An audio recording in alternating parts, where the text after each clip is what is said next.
नमस्कार दोस्तों, amazing story में आप लोगों का स्वागत है। आज मैं आप लोगों के लिए एक बूढ़े पिता की कहानी सुनाने आई हूँ। ठीक है, तो चलिए शुरू करते हैं अपनी कहानी। देखिए कैसे कैसे होते हैं बच्चे आजकल के। दीनानाथ जी को शहर में आए अभी 2 साल ही हुए थे। उनका बेटा सनी शहर में नौकरी करता था, इसलिए वो अपने पिता को भी शहर ले आया था। सनी की पत्नी रानी को दीनानाथ जी का उनके साथ रहना पसंद नहीं था। वो चाहती थी कि हम अकेले में मजे से रहें। इसी बात को लेकर अक्सर घर में कहासुनी होती रहती थी। एक दिन रानी घर का काम निपटा रही थी, तभी दीनानाथ जी के हाथ से एक शीशे का गिलास गिरकर टूट गया। रानी को बहुत गुस्सा आया। वो बोली, बाबूजी, आपको दिखाई नहीं देता क्या? मैं सारा दिन घर का काम करती रहती हूँ और आप नुकसान करते रहते हैं। अब कौन यह समेटेगा? रानी की बात सुनकर दीनानाथ जी बोले, बेटी मैं साफ कर दूंगा। यह कहकर दीनानाथ जी कांच के टुकड़े समेटने लगे। तभी एक कांच उनके पैर में चुभ गया। खून की धार फूट पड़ी। दीनानाथ जी ने किसी तरह कांच का टुकड़ा पैर से निकाला और बहू को आवाज दी। रानी आई और खून देखकर चिल्लाने लगी, ये क्या किया? सारा फर्श गंदा कर दिया। दवा लगाइए इस पर, जाइए अपने कमरे में, मेरा काम और बढ़ा दिया। दीनानाथ जी लंगड़ाते हुए अपने कमरे में पहुंच गए। सामने टेबल पर उनकी पत्नी की फोटो रखी हुई थी। उसे देखकर उनकी आंखों में आंसू आ गए। जब वो जिंदा थी तो दीनानाथ जी को कभी एक गिलास पानी नहीं देती थी। उनका बहुत ख्याल रखती थी। शाम को जब सनी घर आया तो रानी ने उसे सारी बात बता दी। सनी पापा के कमरे में गया और बोला, पापा, मुझे लगता है आपको यहाँ लाना ही नहीं चाहिए था। आप एक जगह चैन से नहीं बैठ सकते? दीनानाथ जी कुछ नहीं बोले, बस चुपचाप बैठे रहे। कुछ देर बड़बड़ा कर सनी बाहर चला गया। दीनानाथ जी कहीं अतीत में खो गए। जब सनी पैदा हुआ था उन्होंने पूरे गांव को दावत दी थी। उनकी पत्नी गौरी ने बहुत लाड प्यार से सनी को पाला। सनी जब थोड़ा बड़ा हुआ तो दीनानाथ जी उसे अपनी साइकिल पर बैठाकर स्कूल छोड़ने जाते थे। सनी को घर पर छोड़कर फिर साइकिल उठाकर भरी दोपहर में खेत पर जाते और रात तक मेहनत करते थे। सनी जब 5वीं 8वीं क्लास में आया तो एक दिन अपने पिता से बोला, पिताजी, आप मुझे स्कूल छोड़ने मत जाया करो। मेरे सारे दोस्त मजाक उड़ाते हैं। आप मुझे एक साइकिल दिलवा दो। गौरी ने गौरी जी ने बोला, अच्छा, अपने बाप के साथ जाने में शर्म आती है?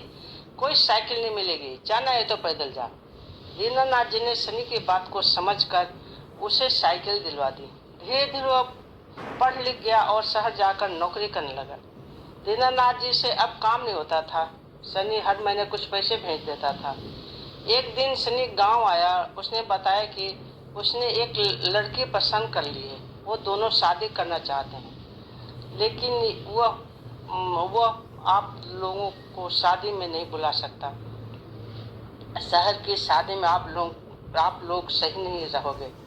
यह सुनकर दीनानाथ जी और गौरा के दिल टूट गया। गौरा ने तो कुछ ही दिन बाद बिस्तर पकड़ लिया। 2 महीने बाद सनी रानी को लेकर गांव आया, लेकिन एक ही दिन रुककर वापस जाने लगा। रामनाथ जी ने उससे कहा, बेटा, कुछ दिन रुक जा, शायद तेरी माँ की अंतिम घड़ियां आने वाली हैं। कुछ दिन तुम लोग साथ रहोगे तो उसे अच्छा लगेगा।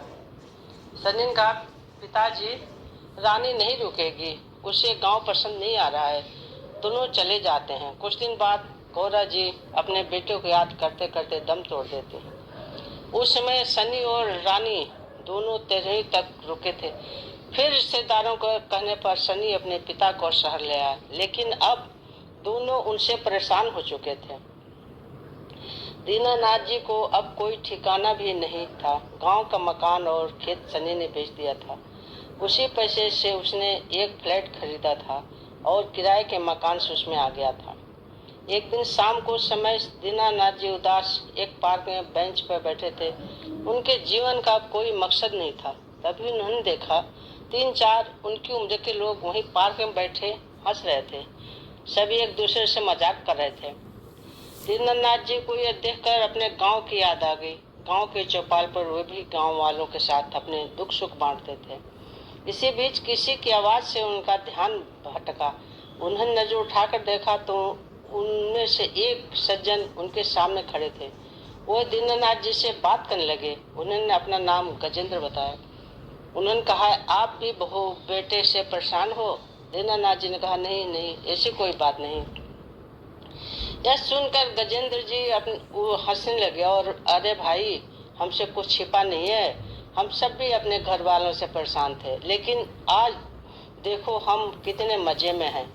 यही पास में एक आश्रम है, वहीं रहते हैं। जो मन में आए वो करते हैं, जहाँ जाना हो जाते हैं। वहाँ बड़े प्यार से नौजवान हमारी सेवा करते हैं। समय पर खाना मिलता है, साथ ही हंसी खुशी का माहौल रहता है। छोड़ो इस उम्र में अपनी बेइज्जती करवाना, आ जाओ हमारे संग। यह सुनकर दीनानाथ जी की आंखों में आंसू आ गए। गजेंद्र जी ने बाकी सबको भी बुला लिया। फिर वे दीनानाथ जी को आश्रम दिखाने ले गए। वहाँ सब खुशी खुशी रह रहे थे। वहाँ उन्हें कुछ लड़के लड़कियाँ मिले जो वहाँ सेवा करते थे। उन्होंने बहुत प्यार से दीनानाथ जी की सारी बात सुनी और उनसे कहा, दादाजी आप हमारे आश्रम में आ जाइए, यहाँ हम आपकी इतनी सेवा करेंगे कि आप अपना दर्द भूल जाएंगे। दीनानाथ जी के लिए ये सब कुछ अलग था।